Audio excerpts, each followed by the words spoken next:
my client Great is question. either just as good, if not better, than them. And I can almost guess, because the buyer's agent I might be working with, if it's not somebody that's worked with me before, and we have a buyer that's got either FHA or VA, they start giving me signs that they're not completely convinced this is going to work. Hey, can't you get them approved conventionally? Right. Conventional just has a better sound to it. Yeah. It's conventional. Yeah.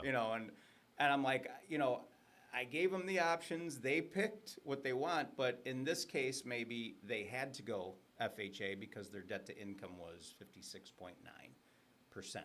So conventional just doesn't allow that. Right.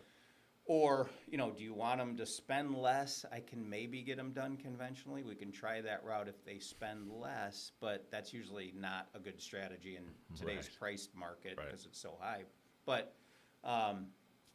so I always have done, even prior to our Get Committed program, a proactive lender call to the seller. Hey, buyer's agent and buyer, when you guys make your offer, let me know.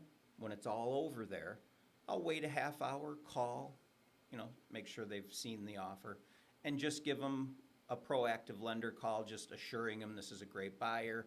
Oh, by the way, we have a Get Committed program that we do that's guaranteeing we close in 15 days and the cash is already available. Their mortgage is all done. Yeah. And even when our buyer's agent knows that, a lot of times the listing agent is surprised to hear that. They're like, oh, I didn't know that. Maybe they just didn't look everything over. They had 8 offers, so it's, gets a little confusing sometimes for the listing agents. But it's kind of nice to reiterate that to them, number Right. one, and then be the last person on their mind. Our client is kind of top of mind then when they go back to the seller. So if it's like, hey, all offers in by Tuesday, I might do an active call now and then another one on Tuesday. These are just some things I've realized that really help, because when I'm a buyer out there with investment properties, I'm calling the listing agent Right. over and over. Like, hey, Hey, remember me. anything- Remember me.